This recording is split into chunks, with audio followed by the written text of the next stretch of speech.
말씀입니다.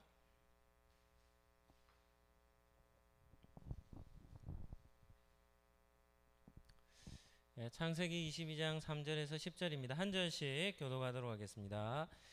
아브라함이 아침에 일찍 일어나 나귀의 안장을 지우고 두 종과 그의 아들 이삭을 데리고 번제에 쓸 나무를 쪼개어 가지고 떠나 하나님이 자기에게 일러주신 곳으로 가더니 이에 아브라함이 종들에게 이르되 너희는 나귀와 함께 여기서 기다리라. 내가 아이와 함께 저기 가서 예배하고 우리가 너희에게로 돌아오리라 하고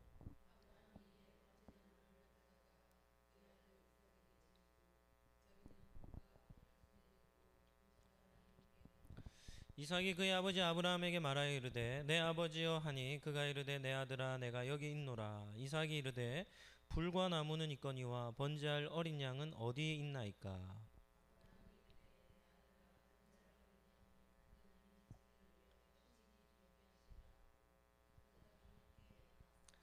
하나님이 그에게 일러주신 곳에 이른지라. 이에 아브라함이 그곳에 제단을 쌓고 나무를 벌려놓고 그의 아들 이삭을 결박하여 제단 나무 위에 놓고 손을 내밀어 칼을 잡고 그 아들을 잡으려 하니. 아멘. 오늘은 창세기 22장 말씀을 가지고 아브라함의 순종 두 번째 제목으로 말씀을 전하도록 하겠습니다. 한번 따라하겠습니다. 언약 백성은 온전히 순종합니다. 오늘도 우리 찬양 인도해 주시고 또 우리 권사님 기도해 주셔서 감사합니다. 우리가 수요 기도에는 우리가 합심해서 기도하는 기도의 시간입니다. 그래서 우리가 함께 오늘도 마음을 모아 또 말씀을 붙들고 기도할 때 또 오늘 아브라함의 아름다운 모습을 통해 우리가 또 도전도 받고 우리 또한 그러한 모습으로 이 땅의 삶을 살아낼 수 있기를 예수님 이름으로 축복합니다. 믿음의 성도는 하나님의 명령에 어떻게 순종해야 하는가라는 이런 주제로 말씀을 잠시 살펴보겠습니다. 첫 번째 주제는 아브라함 인생의 최절정기입니다. 창세기 22장과 아브라함의 인생의 여정은 지난 시간에 우리가 살펴보았습니다. 그래서 창세기 22장 이렇게 딱 하면 우리가 어떤 것을 기억해야 되냐면 아브라함 인생에 있어서 믿음이 영적 상태가 어떤 상태냐면 가장 좋을 때라는 겁니다. 믿음이 가장 성숙할 때라는 것이죠. 아브라함의 인생의 여정 속에 영적인 컨디션이 최정상인 때, 그때가 창세기 22장입니다. 그래서 창세기 22장에 나오는 아브라함의 모습은 믿음의 길을 걷습니다 라고 하는 성도에게는 좋은 모델이 됩니다. 우리는 다 창세기 22장에 나오는 아브라함의 모습을 닮아 살아야 하는 것이죠. 그래서 오늘 말씀을 들으며 아브라함이 보여준 멋진 믿음의 모습입니다. 그 모습이 오늘 우리 기도자들의 모습이 되시기를 예수님 이름으로 축복합니다. 두 번째는 말씀하시는 하나님입니다. 우리 하나님 어떤 분이십니까? 하나님은 말씀하십니다. 때때로는 명령하시죠. 평소와는 다르게 하나님의 말씀이 우리의 육신의 길을 넘어 영혼까지 들려지는 때들이 있습니다. 우리 성도님들도 기도하시는 분들이시니까 그런 하나님의 말씀을 들어보신 적이 있을 겁니다. 평소에는 뭐 성경을 읽든 설교를 듣든 예배를 드리든 그냥 듣고 돌아가면 이렇게 기억에 잘 남는 것이 없는데 어떤 때는 한 번 들은 말씀이 어떻게 되냐면 한 달이 지나도 두 달이 지나도 세 달이 지나도 기억에서 잊혀지지 않는 겁니다. 그런 때는 그때 주신 그 말씀은 어떤 말씀입니까? 하나님이 우리에게 특별히 주시는 말씀이죠. 우리가 아브라함의 삶을 통해서 하나님 어떤 분이십니까? 하나님은 때때로 말을 걸어오십니다. 그리고는 아브라함에게 말씀하시는 분이시죠. 우리 하나님은 허튼 말을 하지 않으시는 분입니다. 하신 말씀은 반드시 성취하시는 분이시기 때문에 그냥 아무렇게나 말하시는 분이 아닙니다. 아브라함의 삶만 보더라도 아브라함이 필요한 때마다 하나님은 그의 적당한, 그에게 꼭 필요한 말씀을 하셨던 것이죠. 창세기 15장에서는 하나님이 아브라함에게 위로의 말씀을 주십니다. 아브라함이 큰 근심 속에 있을 때 아브라함을 찾아오셔서 이렇게 위로해 주시고, 또 성경에 보면 하나님은 때때로 책망도 하십니다. 우리가 하나님의 말씀을 따라 산다 하지만 우리의 인생의 여정에서 잘못된 길을 걸어갈 수도 있지 않습니까? 대표적인 게 다윗이죠. 다윗이 바세바라고 하는 우리아의 아내를 범했을 때, 그리고 그것이 죄인지 깨닫지 못한 가운데 있을 때 어떻게 합니까? 나단 선지자를 통해 이 다윗을 책망하시는 겁니다. 이런 책망도 무엇입니까? 한번 따라 하시죠. 하나님의 책망도 사랑입니다. 하나님이 왜 책망하십니까? 죄악된 길에서 떠나 다시금 올바른 믿음의 길로 돌아오라고 책망하시는 것이죠. 우리 구약 성경 선지서가 다 거의 책망입니다. 얼마나 하나님이 잔소리를 많이 하시는지 모릅니다. 이유가 무엇입니까? 너희는 내 백성이라는 겁니다. 너희는 내 백성이라는 겁니다. 나의 백성이기 때문에 나의 명령을 따라 내 법을 따라 살아야 할 백성이라는 것이죠. 그런데 이스라엘 백성들이 하나님을 떠나 이방신들에게 떠나 있는 겁니다. 그럴 때 하나님이 책망하시며 다시금 당신의 길로, 당신의 품으로 돌이키고자 하시는 것이죠. 때로는 하나님은 과한 명령도 하십니다. 이 과한 명령이 우리가 지금 살펴본 창세기 22장 아닙니까? 하나님이 왜 아브라함에게 독자 이삭을 번제로 드리려 했습니까? 괴롭히기 위한 것이 아니라 했습니다. 아브라함의 인생을 불행하게 만들기 위함도 아니라 했습니다. 뭐 하기 위함입니까? 질서 잡기입니다. 질서 잡기. 아브라함이 진짜 바른 믿음의 삶을 살아갈 수 있도록 영적인 질서를 견고하게 세우고자 하나님이 과한 명령을 내리시는 겁니다. 성도에게 있어서 가장 중요한 관계가 누구와의 관계입니까? 하나님과의 관계가 아니겠습니까? 그래서 하나님과 올바른 관계를 맺는 것이 궁극적인 목적입니다. 다른 목적은 없습니다. 이것이 가장 바른 길이요, 가장 행복한 삶이요, 하나님과 가장 화목하게 사는 길이기 때문에 하나님은 그 관계의 질서를 잡기 위해 어떻게 하냐면 과한 명령을 때로는 내리시는 것이죠. 그래서 하나님은 우리의 중심을 테스트하십니다. 누가 가장 우선순위인지, 어떤 중심으로 삶을 사는지를 테스트하는 것이죠. 그래서 지혜로운 성도라면 하나님께서 말을 걸어 오실 때는 어떻게 해야 되겠습니까? 메시지는 다양한 방법들로 다가오시지만 궁극적인 결론은 무엇이냐면 하나님과의 관계입니다. 하나님의 말씀, 약속의 말씀 위에 세우고자 하시는 것이죠. 그래서 결론은 성도들에게 꼭 필요한 목적으로 하나님이 말씀을 걸어오시기 때문에 지혜로운 성도는 하나님의 음성이 말씀이 들려질 때마다 그 말씀을 붙들고 그 말씀을 쫓아 살아야 하는 줄로 믿습니다. 세 번째는 하나님의 테스트를 통과하는 방법입니다. 창세기 22장에서 하나님은 노인 아브라함에게 도무지 이해할 수 없는 명령을 내리시는 거죠. 100세 때 아들을 주셔놓고 그 아들이 뭐 청소년기 정도라고 하니까 한 10대 정도라고 하니까요.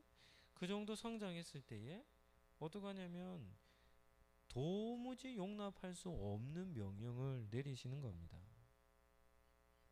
여기서 중요한 것은 무엇이겠습니까? 하나님의 명령이겠습니까? 아브라함의 반응이겠습니까? 여기서 중요한 것은 하나님의 명령이 아니라 아브라함의 반응입니다. 그래서 창세기 22장을 잘 읽는 독자라면 하나님의 과한 명령에 집중하는 것이 아니라 그 명령에 반응하는 아브라함의 행동에 우리는 주목을 해야 하는 것이죠. 그렇다면 아브라함은 어떻게 반응합니까? 오늘 읽은 본문입니다. 3절에서 10절까지가 하나님의 명령에 대한 아브라함의 반응을 기록한 것이죠. 아브라함의 반응에서 우리는 하나님의 명령에 온전히 순종하기 위해서는 반드시 우리가 갖추어야 할 요소가 있음을 우리는 발견해야 합니다. 그것이 무엇인가 하면 지혜로움입니다. 지혜로움. 하나님이 우리에게 순종을 요구하실 때 하나님은 순종의 농도, 순종의 이 수준도 하나님은 어떤 순종을 원하시는지도 우리는 기억을 해야 합니다. 하나님의 순종에 어떻게 순종해야 되겠습니까? 뭐 다른 답은 없습니다. 정답은 무엇인가 하면 온전한 순종입니다. 온전한 순종. 하나님의 명령 그대로를 순종하는 겁니다. 이것이 하나님이 원하시는 것이죠. 이 말을 다르게 한다면 어떻게 할 수 있냐면 온전하지 않는 순종, 부분적인 순종, 어떻게 보면 반쪽짜리 순종, 뭐 이런 것도 순종이 이런 모습도 있는데요. 이런 부분적인 온전하지 않는 순종에 대해서 하나님이 어떻게 여기시는지를 우리는 알아야 합니다. 하나님은 반쪽짜리 순종을 어떻게 여기시겠습니까? 어떻게 평가하시겠습니까? 한번 따라하시죠. 순종이 아니라 여기십니다.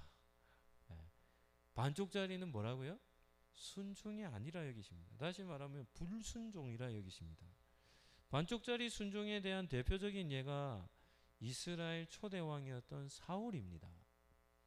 하나님은 사울 왕에게 아말렉을 진멸하라고 명령하셨습니다. 이유가 무엇인가 하면 오래됐습니다. 아주 오래됐습니다. 오래전에 이스라엘 백성들이 출애굽했을 때 노예 생활 400년 하고 전투력이 없는 이스라엘 백성들 아닙니까? 그런 이스라엘 백성들을 아말렉 군대가 쳐들어와서는 제일 꽁무니에 있는 이스라엘 백성들을 어떻게 하냐면 공격해서 이스라엘 백성들을 죽인 겁니다. 하나님은 그 아말렉에 행했던 그 악한 행동을 어떻게 하냐면 기억하고 계셨습니다. 그리고는 이스라엘의 왕 초대왕이었던 사울이 세워지고 난 이후에 그 과거에 행했던 아말렉이 행했던 악한 일에 대해서 하나님은 사울에게 어떻게 명령하시냐면 아말렉을 진멸하라 이렇게 얘기합니다. 가축 사람 할 것 없이 완전히 쓸어버리라 이렇게 하나님이 명령하시죠. 그래서 사울이 어떻게 하냐면 가서 아말렉을 멸합니다. 그런데 멸하는데 순종해서 멸하는데 어떻게 멸하냐면 그냥 보기에 좋지 못한 것, 상태가 안 좋은 것은 죽이고 살찌고 건강한 가축들은 살려오는 겁니다. 사울 순종했습니까? 순종하지 않았습니까? 순종은 했습니다. 그런데 사울은 어떻게 순종했습니까? 온전히 순종하지 않았습니다. 반쪽짜리 순종을 한 것이죠. 이러한 사울의 행동에 대해 하나님은 어떻게 말씀하시냐면 하나님은 자신의 명령에 거역했다 말씀하십니다. 그리고 이스라엘 왕을 세우신 것을 후회하십니다. 왕권을 주었다가 다시 빼앗아 버리십니다.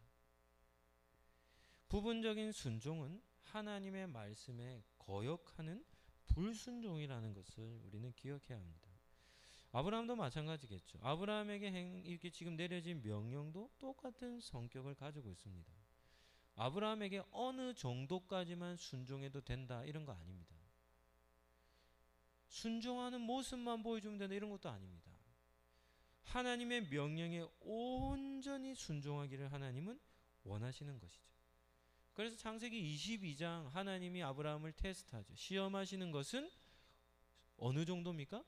100% 순종해야만 통과할 수 있는 시험을 아브라함이 지금 당한 것이죠.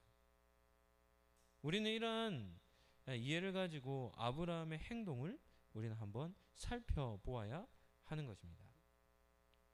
네 번째는 아브라함의 순종입니다. 오늘 본문을 통해서 우리는 아브라함이 하나님의 명령에 순종하는 과정에서 아브라함이 아주 지혜롭게 행동했음을 발견할 수 있습니다. 한번 따라 하시죠. 온전한 순종은 오직 지혜로만 가능합니다. 네.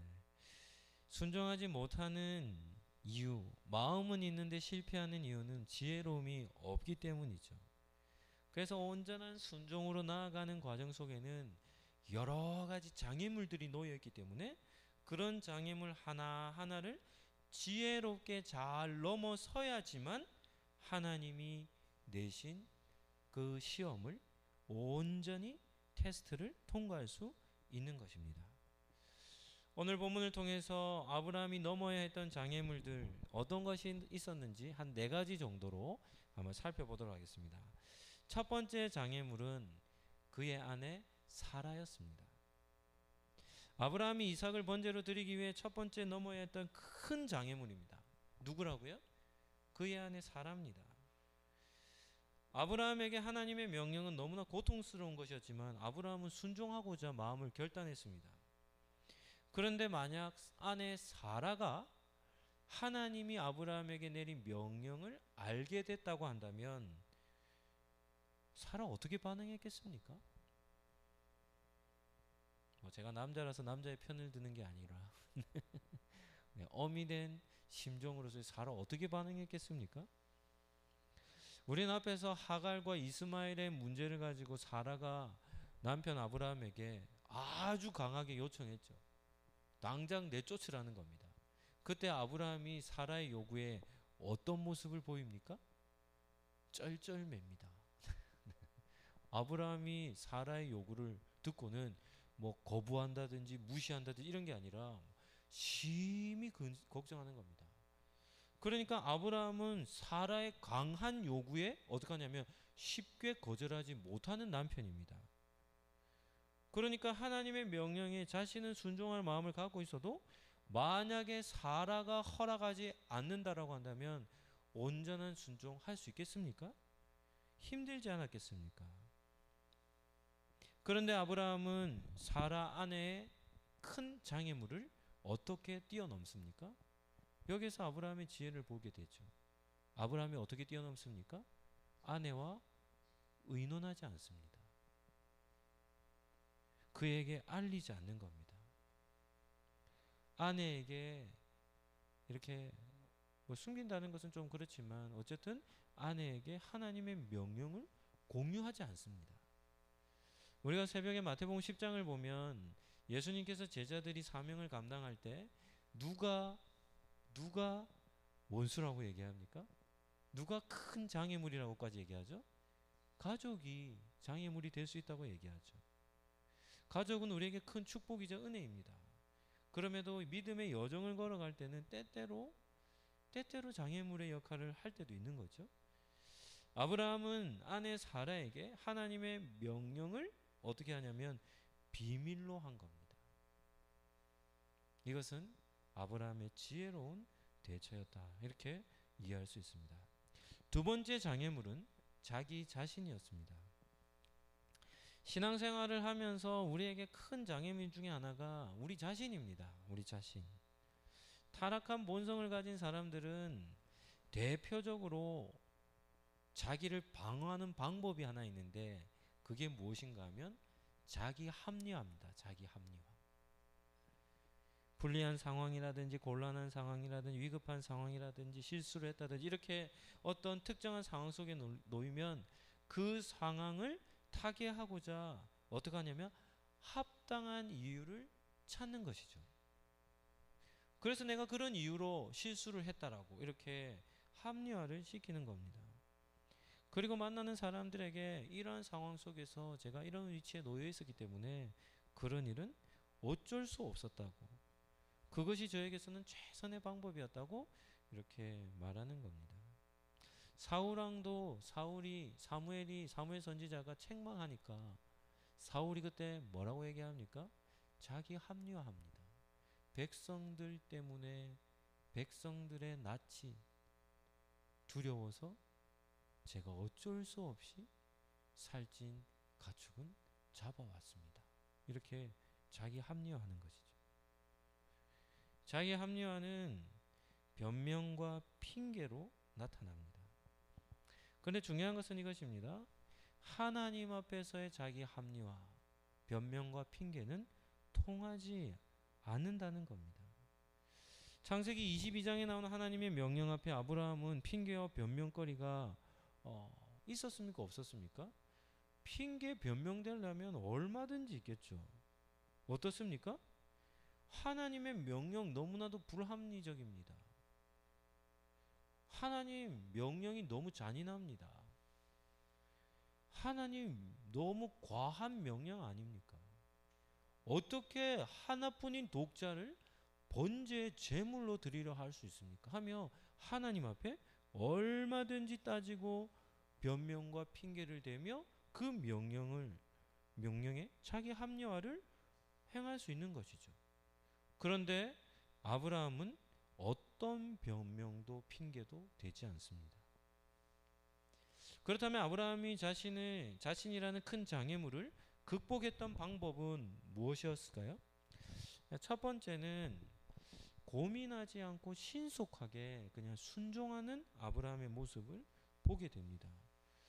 뭐 이유는 모르니까 이유를 모를 때는 어떤 일이냐면 우리 속에 계속해서 질문들이 끊임없이 우리 속에서 쏟아져 나옵니다. 도대체 왜 이런 명령을 하시는가? 무엇 때문에 이런 명령을 하시는가? 어떻게 나한테 이런 명령을 하실 수 있는가? 끊임없이 우리의 마음속에는 그 문제에 대해서, 그 명령에 대해서 질문들이 우리 속에서 계속해서 쏟아져 나오죠. 그런데 아브라함은 이런 모든 생각들을 다 거절합니다. 그리고 단순하고 신속하게 하나님의 명령에 순종하는 것을 볼 수 있죠. 두 번째는 자기 극복을 했던 방법, 지난 시간에 우리 살펴본 말씀의 결론입니다. 두 번째는 하나님을 온전히 신뢰했습니다. 이것이 더 중요한 거겠죠. 하나님께서 아브라함에게 명령하셨던 장소 모리아라고 하는 그 산은 오늘 본문에 보면 이 장소가 어느 정도 거리였는지를 보게 됩니다. 본문 4절에 보면 아브라함이 장막에서 모리아 산까지 가는데 거리가 며칠 걸렸다고 나옵니까? 네. 하루 이틀 사흘. 며칠 걸렸습니까? 3일 길입니다. 3일 길. 3일 길을 걸어가야 하나님이 명령하신 곳에 이르게 된 것이죠. 이런 걸 보면 우리 하나님 우리를 테스트하실 때 정말 리얼하게 치밀하게 테스트하신다는 사실을 보게 됩니다. 이유가 뭔가 하면 3일이라는 기간이 긴 시간입니까? 짧은 시간입니까? 긴 시간입니다. 처음에 아브라함이 적극적으로 순종할 마음을 가지고 장막을 나설 수는 있지만 하루하루 지나면서 그 마음이 바뀔 수도 있습니까? 없습니까?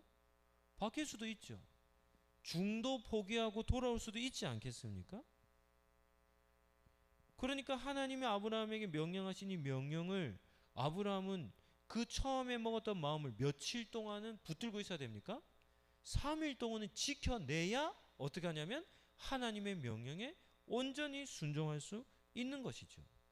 그러니까 이 3일은 아브라함이 살았던 100년이 넘는 오랜 삶의 여정 중에 아마 가장 길었던 기간이 아닌가.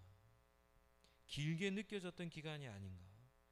자기와 싸움을 하는데 치열한 자기와의 싸움을 해야 했던 시간이 아닌가. 우리는 이렇게 생각해 볼 수 있는 것이죠. 4절을 이러한 아브라함의 심정을 가지고 다시 한번 보시죠. 제3일에 아브라함이 눈을 들어 그곳을 멀리 바라본지라. 아브라함의 마음이 어떠했다는 겁니까? 내적인 어떤 갈등이 비춰지지가 않는 겁니다. 누구도 건너기 힘든 자기 합리화라는 그런 변명과 핑계의 늪이거든요. 늪. 한번 빠지면 못 나옵니다. 자기 합리화라는 늪에 빠지면. 그런데 아브라함은 그런 늪에 빠지지 않고 하나님을 온전히 신뢰함으로 어떻게 하냐면 높고 높은 자기의 이 장애물이죠. 큰 벽을 어떻게 하냐면 넘어서고 있는 모습을 보게 되는 것이죠. 세 번째는 방해의 요소들을 철저하게 아브라함은 제거합니다. 이것도 아브라함의 지혜로움입니다. 5절 말씀을 우리 같이 한번 읽어보시죠. 5절입니다. 시작.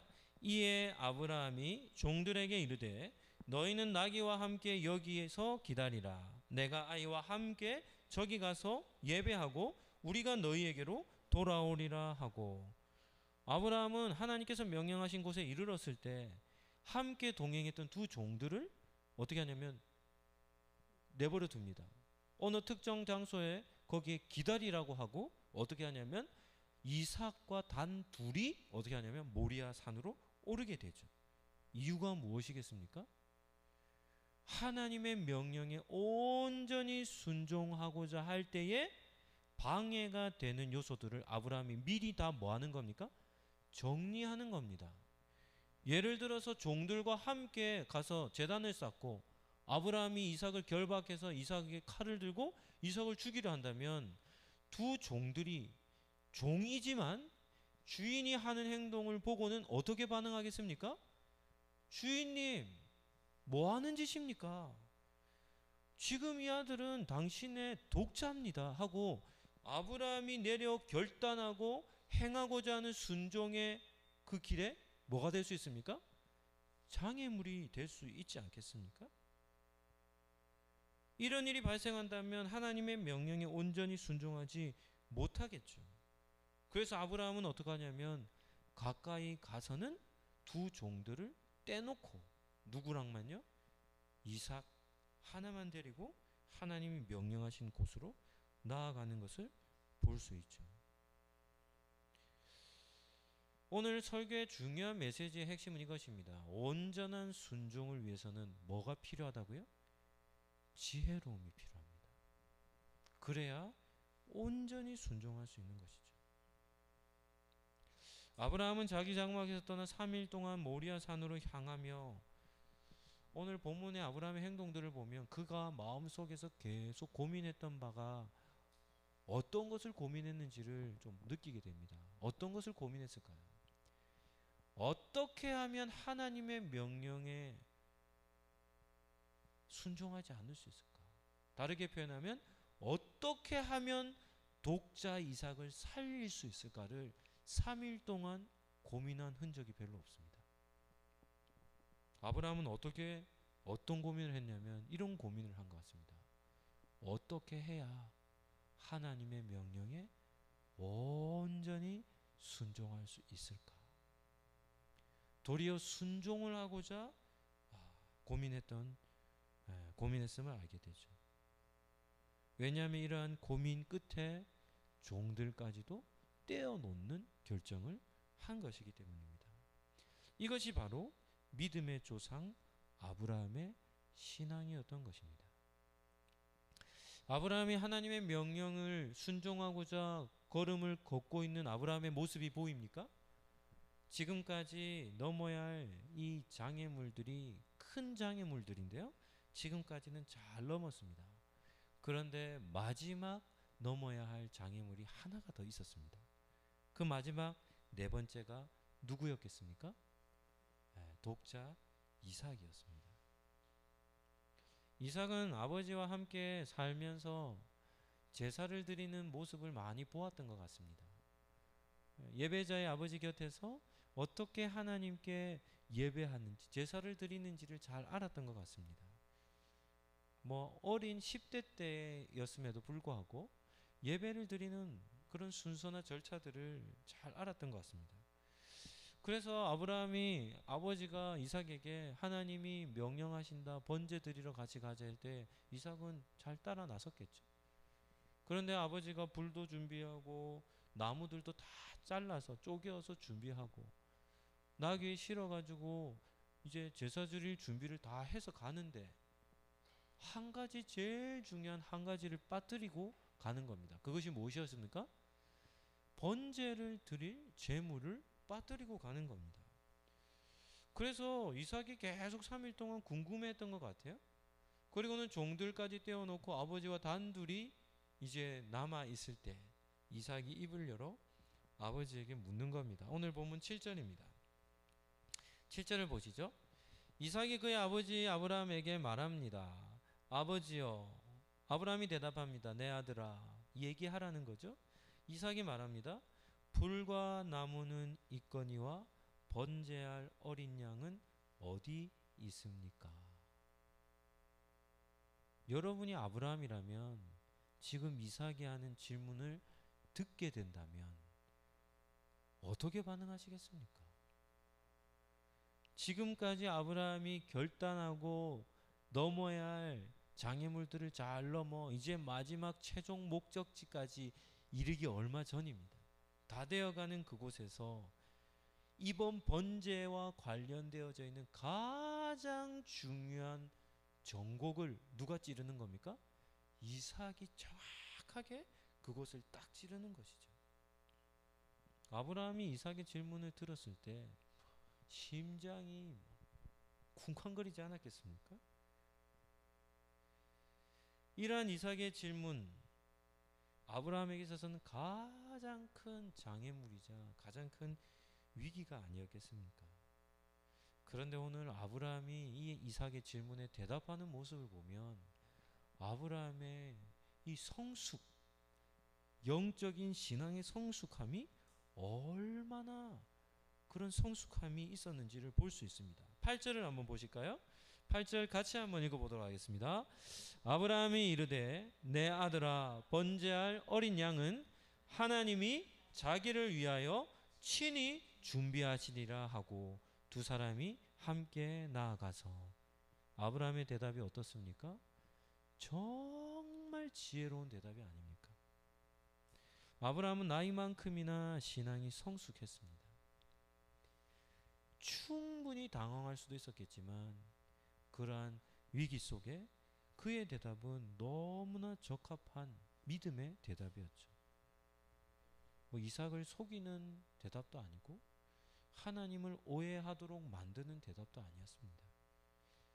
아브라함 이삭 앞에서 하나님을 온전히 신뢰함으로 하나님께서 친히 준비해 줄 것이다 라는 그런 믿음의 고백으로 대답을 한 것입니다. 그리고 오늘 본문 마지막은 아브라함이 이러한 모든 장애물을 다 극복하고 하나님이 명령하신 곳에 도착해서 제단을 쌓고 나무를 벌려놓고 이삭을 결박하고 꽁꽁 묶어서 이삭을 죽이려고 칼을 드는 장면으로 오늘 본문은 끝이 납니다. 10절 말씀을 제가 한번 읽어드리도록 하겠습니다. 손을 내밀어 칼을 잡고 그의 아들을 잡으려 했다는 것입니다. 하나님이 내신 테스트를 아브라함이 어떻게 하는 겁니까? 당당하게 통과하는 모습을 보게 되는 것이죠. 말씀을 정리하도록 하겠습니다. 오늘 아브라함의 모습을 통해 우리는 한 가지 중요한 영적 원리를 깨달아야 합니다. 온전한 순종을 위해서는 반드시 순종의 길에서 만나게 되는 장애물들을 어떻게 해요? 지혜롭게 대처해야 한다는 겁니다. 우리의 신앙의 여정에서도 우리가 말씀을 따라 순종하며 걸어가는 그 순종의 길에서도 우리에게도 얼마든지 이러한 장애물들을 만날 수 있습니다. 사람마다 장애물들의 그 종류는 다양할 겁니다. 그러나 중요한 것은 누구에게나 장애물은 크게 느껴지겠습니까? 작게 느껴지겠습니까? 크게 느껴질 것입니다. 이유가 무엇인가 하면 아브라함에게 있어서 이삭은 어떤 가치입니까? 자기 생명보다 더 귀중한 절대적인 가치죠. 그러한 정말 삶에 있어서 중요한 가치를 가지고 하나님이 우리를 테스트하시는 겁니다. 그러니까 하나님의 테스트는 어느 누구에게도 쉬운 것이 아닙니다. 우리의 인생에서 정말 중요한 것들을 가지고 하나님이 테스트하신다면 우리 역시도 그 테스트는 쉽게 순종할 수 없는 것이죠. 우리에게 있는 자식을 아브라함과 똑같은 명령을 하나님이 우리에게 하신다 해보시죠. 순종할 수 있습니까? 칼을 들어 자식을 내리칠 용기가 있습니까? 쉬운 일이 아닙니다. 결코 쉽지 않죠. 하나님이 우리에게 테스트하시는 믿음의 테스트는 다 이와 같이 우리의 삶에 정말 중요하게 여기는 요소를 가지고 하나님이 테스트하시는 겁니다. 그러나 중요한 것은 무엇입니까? 그러한 테스트를 우리도 아브라함과 같이 통과해야 하는 것입니다. 때로는 침묵의 방법으로 말을 하지 않는 겁니다. 입을 다무는 거죠. 때로는 의심의 먹구름이 계속해서 우리 속에, 우리의 마음과 생각 속에 피어오른다면 어떻게 해야 되겠습니까? 계속해서 믿음을 가지고 걷어내야 되겠죠. 때로는 장애물들이 보인다면 아브라함과 같이 어떻게 하는 겁니까? 미리 장애물을 정리해야 할 필요도 있는 겁니다. 그래서 지혜롭게 하나하나 잘 대처해 나가야 하나님이 요구하시는 온전한 순종에까지 이르게 되는 것이죠. 그리고 그 마음 중심에는 하나님을 향한 온전한 신뢰입니다. 100%의 신뢰입니다. 100%의 신뢰. 온전한 신뢰가 그 마음 중심에 자리매김하고 있어야 한다는 것입니다. 한번 따라하겠습니다. 하나님의 테스트는 중심의 테스트입니다. 우리의 마음 중심이 무엇을 붙들고 있는지, 우리의 영적 상태의 가장 최상위에 무엇이 세워져, 누가 세워져 있는지를 테스트하는 것이죠. 하나님을 온전히 신뢰함으로 하나님이 요구하시는 순종에 이르시는 그런 우리 모든 기도자들 되시기를 예수님 이름으로 축복합니다.